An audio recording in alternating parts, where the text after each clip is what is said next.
Yo, what's up, y'all? Just want to welcome y'all again and thank you for tuning in to another episode of the Black Men Embracing Feelings podcast. Again, this is simply a space where we challenge men to embrace their feelings, embrace vulnerability. Encouraging you all that, you are seen, you are heard.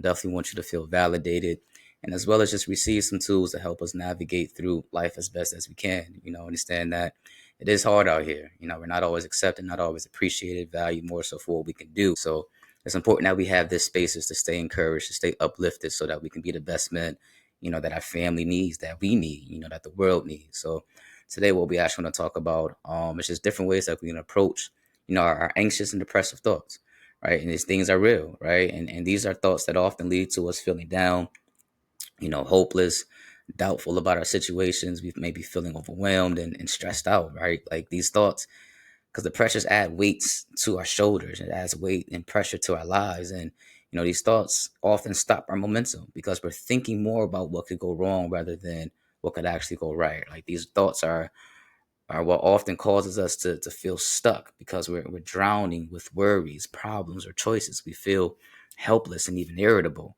And for those that may experience these types of thoughts, it becomes annoying. For real. It's like it's frustrating to deal with every day, to have this obstacle, this barrier that gets in our way, gets in the way of our progress, attacking our goals, building relationships, from being present, from being successful, and really just enjoying life the way that we desire.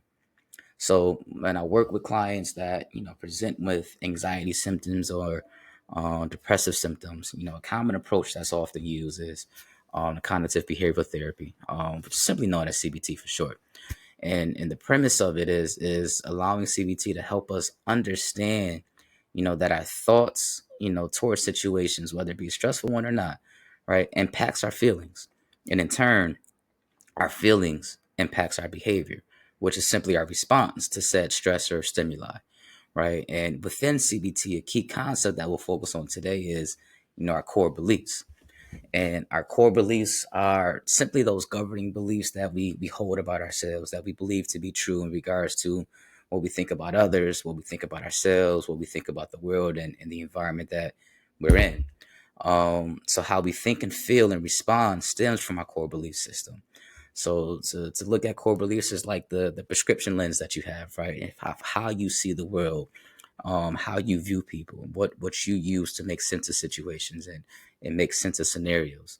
And what influences our lenses is how we're making meaning of those unique experiences from the past, and the meanings we've made from them influences how we move forward, right? How we feel and how we think towards other, because X, Y, and Z happened back in the day. So now I approach things this way. And the truth is that some of the ways that we approach situations because of the past is what's actually contributing to those anxious and depressive symptoms. So, for example, right, growing up, I didn't always have the best confidence in myself. I was, and still for the most part, I'm mostly shy and reserved, and I keep to myself. But I just accept that I actually do like this. There's nothing wrong with it. But when I tried to be social in the past, I wasn't always received well. Sometimes I came off weird. I was laughed at, bullies, and I believe that nobody cared. And these feelings that came with it were sadness, which contributed to isolation. And there were times when I was often looked over and doing group activities in school. I wasn't the first kid picked. I wasn't the popular one. So I often questioned, is it me? Right. I even remember one time when I was talking to a friend in class, and out of nowhere, this other girl showed up and was like, "Oh, why are you talking to him? He's ugly." It's like, dang, like what I do to you? Right. But underneath that, like it impacted me, right? It impacted my confidence and made me question myself. Like it contributed further to my shyness and difficulty in really trusting people, right? It was hard for me to feel comfortable and question if people around me were genuine, or just question the thoughts that they really had towards me. I questioned my self esteem and my worth, and I would catch myself doing things for approval at times and acceptance, which further contributed to those self esteem issues and self identity issues. And if we hold these harmful core beliefs, such as I'm unlovable, if we hold this thought about ourselves to be the lens in which we see ourselves and how think people see us, it makes it hard to show up in healthy and have healthy relationships, right? And it turns again, it contributes to those depressive thoughts and feelings, right?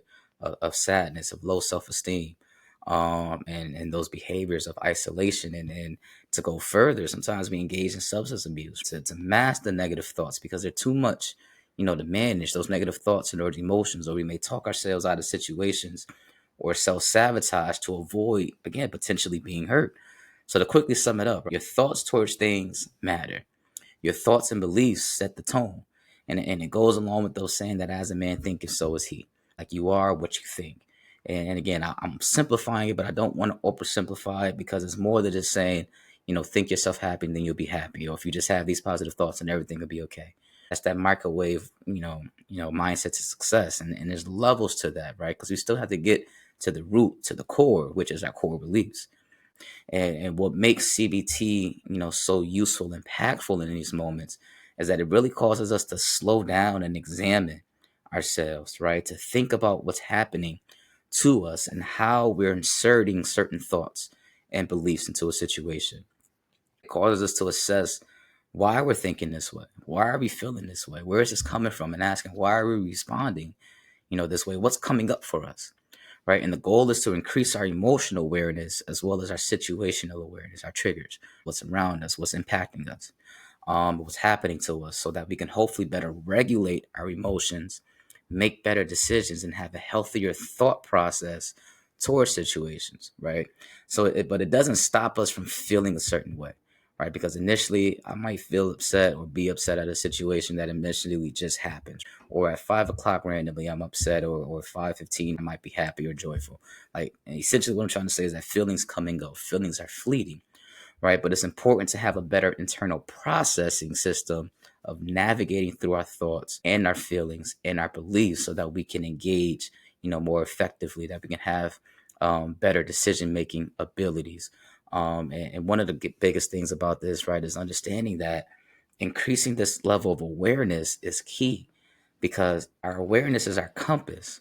Like our awareness is that navigating tool, right, that helps us navigate through situations of life, that helps us navigate through stressful situations, stressful thoughts, you know what I mean, those intense reactions, so that we can have more guided direction, so that we have more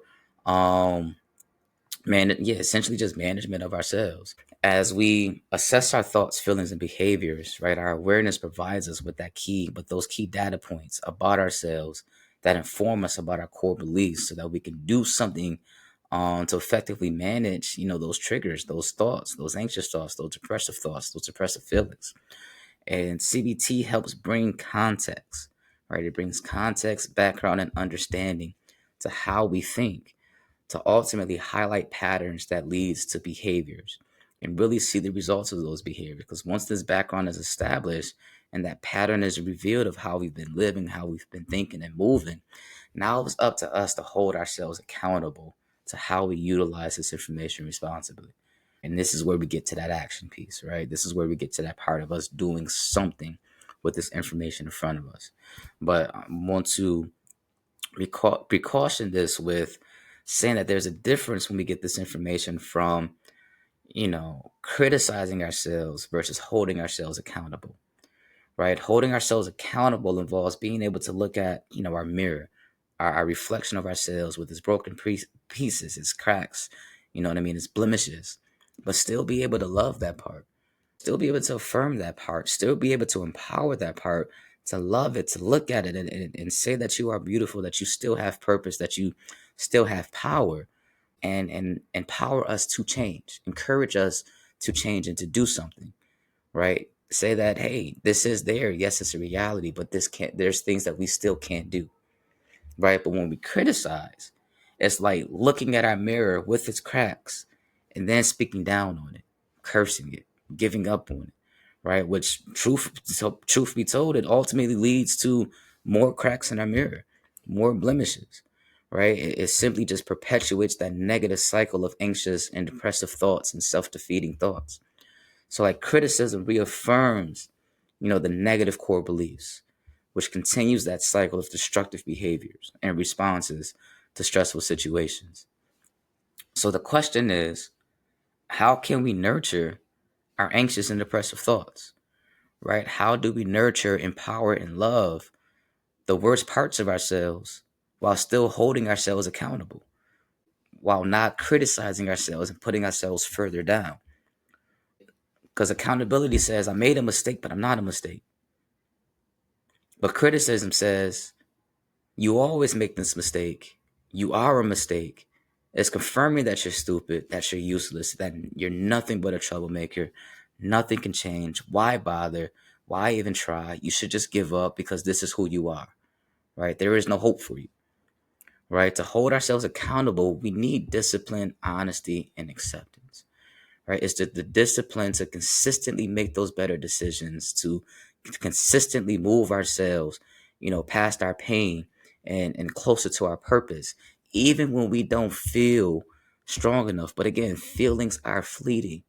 We may feel this way right now, but it's not always going to be there. Right. So discipline is needed to keep ourselves motivated, keep ourselves consistent, especially when those feelings, kind of get too strong and start to get too loud. But then there's that honesty piece to where we have to be real about ourselves. We have to be real and hold ourselves accountable to the fact that sometimes we do show up and the way that we show up contributes. So we have to be honest. We have to take an honest look at ourselves and ask ourselves, what are we doing about it? But then there's acceptance that, yes, this situation happened, right? I have to accept this. I can't deny this. But still feel empowered, that we can do something about it. That is more positive. That is more building. That is pushing us further, right? So that we can stop that cycle, right? So that we can heal those cracks, that we can love those cracks, right? So we can stop that vicious cycle of self-defeating thoughts, right? Those thoughts and behaviors that causes us to push people away and to isolate, to drown ourselves in our vices. And like I had to be honest and accept that, for example, my fear of experiencing feelings of rejection, from beliefs of me being a problem or unlovable, produce behaviors of pushing people away, right? It provides context, but it's not an excuse, right? My fear of rejection is not an excuse for my behaviors, but it provides context and understanding of how I push people away, of how I engage in isolating behaviors, how I started talking down to myself and why. And I had to heal that core belief, heal those thoughts, heal those feelings, and start to engage in self love. Start to build my self esteem back and challenge those negative thoughts when they came up. I had to turn down that internal critic and turn up, that advocate within me. I had to turn towards healthier habits and sources and remove those vices that I formed toxic relationships with, right? Decreasing the use of alcohol, watching how I stress eat, watching how I talk to myself, right? Going to the gym more, engaging in healthier conversations, being careful of what I allow to counsel me, console me, and nurture me when those negative thoughts and feelings started to come up, right? And for me, spirituality, religion is important. So in the Christian faith, I'm thankful for the scriptures such as Psalms 139 verse 14, which states that I'm fearfully and wonderfully made, right? Of First Peter chapter 2 and 9, which states that you are a chosen people, a royal priesthood, a holy nation, God's special possession, that you may declare the praises of him who called you out of darkness and into his wonderful light, right? I had to turn more inward to these things and turn more away from my vices. And what's important to note is that not only do your core beliefs come from our past experiences, but they're comprised of, the words that others have said about you, which compromises our core beliefs, which compromises our internal dialogue. And a term for this, we've heard of the term projections when people project their fears, right? But then there's introjection where those projected thoughts, those fears, and those sayings that people said about us now start to become our internal system, right? We lose our narrative, and those words that they said now becomes the words that we say, right? If my mom always said, for example, or anybody's mother said, for example, that, you're always a screwball, you're just like your daddy, or you're just like this, or, you always was the troublemaker, or I'm done with you, or I give up on you. You know what I mean? Like just these negative thoughts that really beat us up, truth be told, or really that hurt us, right? When we come into other situations, it's those thoughts, those words that start to play over and over in our head. And then when situations come up in which we do make a mistake, now we are a mistake because again, that's their voices, in our head, right? We lose our narrative. We lose that advocate. We lose that internal dialogue, right?